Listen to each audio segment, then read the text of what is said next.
So today's topic is about marriage pressure. Who else is feeling the marriage pressure? I cannot be the only one. So you're probably at the age where you finished school. Congratulations to you. You have maybe gotten into your career, you're doing things with your life. Maybe you've even started your own business. But for some reason, it's not enough for your family, it's not enough for your friends. In fact, your friends around you, maybe they have, gotten into relationships, maybe they're engaged, maybe they're even married, maybe they've even had their own baby or two. So it's like, what am I doing with my life? You probably feel a lot of pressure. Maybe you feel like you're not doing what you're supposed to be doing, but rest assured, my sister, my brother, I've got you covered. That's what we're going to be talking about today. And I'm gonna give you some tips on how not to feel the pressure if you're feeling the pressure, or to kind of bring back full circle the fact that you're doing okay in your life no matter where you are. Whenever I feel a certain kind of way, I always try to take a step back and reflect. So in this kind of situation where uncles and aunties are calling me oh, Kathy, how are you? I'm like, oh, I'm fine, auntie. I'm thinking they're really calling me they probably really are calling me to check up on me, but we all know the truth. They want to know if there is any beta soup in the pots. So whenever they call me, they're already asking, telling me that their throat is dry, all these things. Yeah, I know, whatever. But when I took a step back, it reminded me of Erik Erikson's theory of development. So Erik Erikson is one of the fathers of psychology. There's so many fathers, but he was very keen on the stages of development. So Erik Erikson believed that when we grow, we go through phases. He started with the infant phase, and it's trust versus mistrust. As a baby, you don't know who you can trust, you don't know who you can't trust, so you're going back and forth, and he says that we go through that our entire lives. Well, guess what, my friends? We're in that phase. If you're between the ages of 18 and 40, you're in the phase of isolation versus intimacy. So what does that mean? That means it's totally okay if you're in a relationship. It's totally okay if you're single.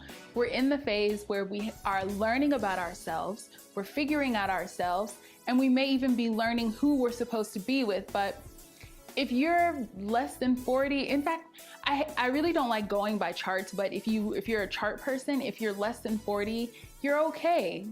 Try not to get caught up in what's going on around you, because you've got your own path in life that is destined for you. So try to stick to that. And I need to take my own advice, trust me. So knowing that Erik Erikson had this theory, it makes me want to reflect. So I encourage you to reflect on yourself. So do a full assessment of yourself. Ask yourself, okay, what have I done? What are my goals? Have I achieved those goals? If you have clicked or check marked yes to all of those, you're doing great. And because you're doing those things, you're putting yourself in a position to meet that person that God has destined for you. Which brings me to my next point. So we are in the social media world. We're getting to a time where everything that we're seeing on social media, we're starting to believe, but don't get caught up in the hype. Everything that glitters is definitely not gold. I know sometimes we can see oh, hashtag relationship goals, hashtag bae goals, but we really don't know what they're going through.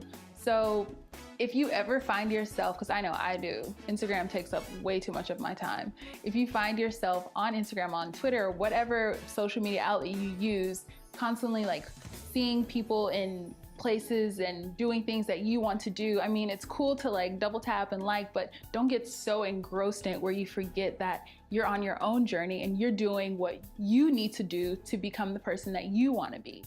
So now I've got a solution. I've got 6 tips on how to overcome feeling the pressure. If you're feeling the pressure of getting married, or feeling the pressure of having a significant other, or settling down, and maybe you're not ready, or maybe you are ready, but you're just waiting on the right time, or you're waiting on the right person, here are 6 tips to help you throughout the way.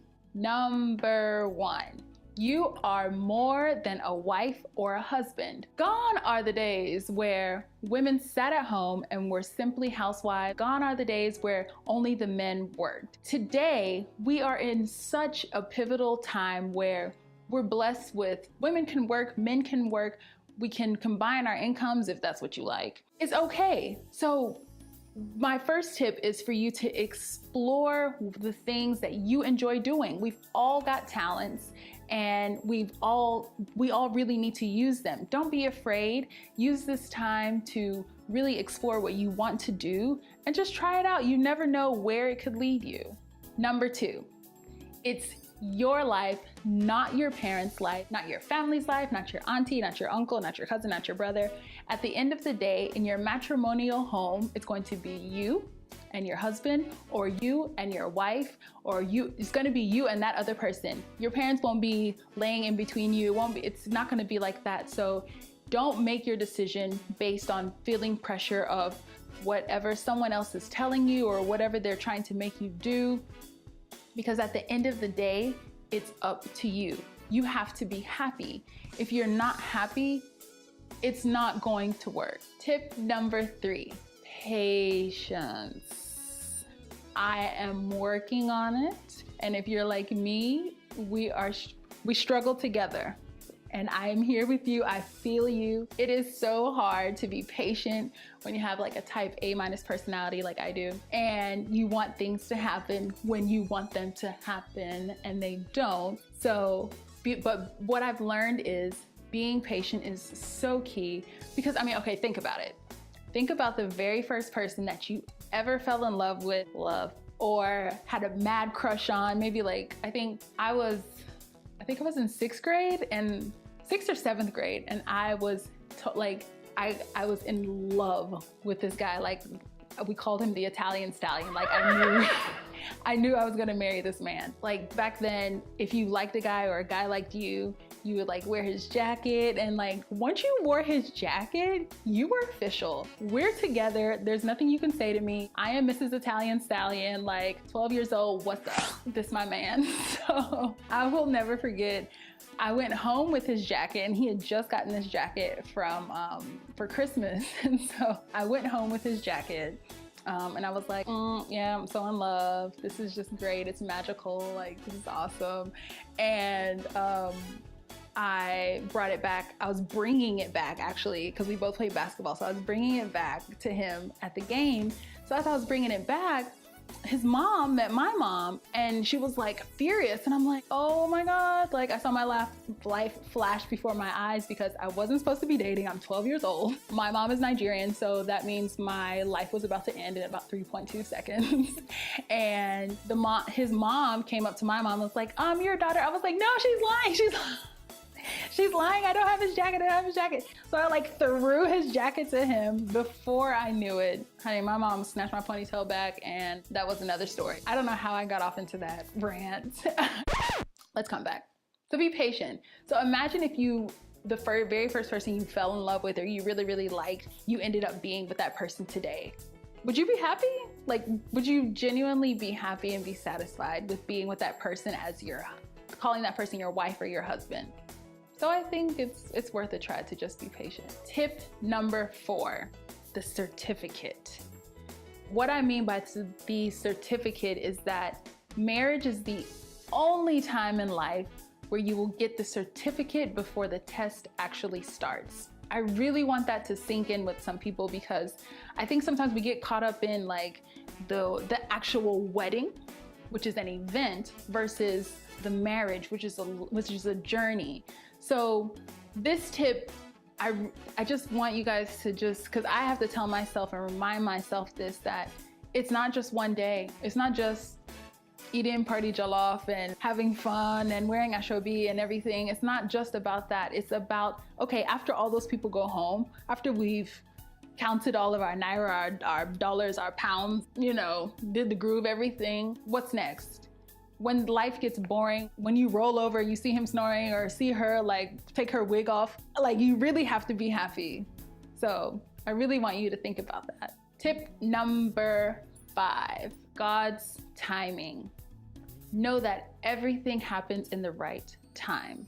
Do not try to force it. I've had situations where like I've dated guys and things weren't really happening the way they were supposed to be. Everything felt like, you know, just kind of like rigid and forced, and because it wasn't for me. What I believe is the water that is for you will never pass you by. So just have faith, believe that you deserve what it is that God has for you, and destiny is yours. When something is for you, there's absolutely nothing anybody can say, there's nothing anybody can do to stop that. So keep that in mind. Last but not least, tip number 6, a lifelong commitment. I think, I can't remember what year it was, but Terrence Howard, after his first or second, third divorce, I don't remember, he said something and it stuck with me for a long time. He was being asked about his divorce in an interview, and he said, you know what? Forever is a long time to wear the wrong ring. I was like, that is so true. This is till death do us part. Like, you're not going to a restaurant and they're not asking you like, okay, what do you want to drink? Oh, I'll just take a tall, dark and handsome, six something. You know what I mean? Like, this is lifelong. So you really have to think about and be patient and know that this investment is going to bring you good stuff, and you also will be able to put good stuff to this union in order to be fruitful, multiply, and be plentiful and be beautiful on this journey we call life. As always, I speak from the heart. I speak from some personal experiences. I really hope this helps you or helps someone that you may know to just really try and be patient. We can be patient together. You know, I'm here for you. I'm here for you, sis. I'm here for you, bro. Whatever you need, if you need words of encouragement, if you're feeling like maybe you're dating someone and you really thought it was gonna work out and they broke your heart and found somebody else and, you know, moved on, that's fine. I'm not hurt, no, I'm not hurt. You gotta do what you gotta do. Don't put all your eggs in one basket. Keep your mind open to new ideas, new opportunities, new people you never know. They say it doesn't take long for a guy to know who he wants, when he wants to be with that person.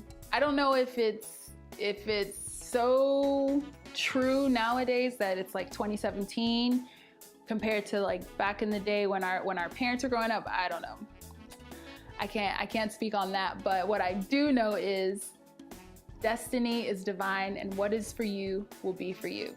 Thank you so much for watching. I really hate to go, but I have to love you and leave you. But the conversation doesn't have to end here. Please follow me on Instagram right here. My handle is @KathyIfeanyiwa, and let's keep the conversation going.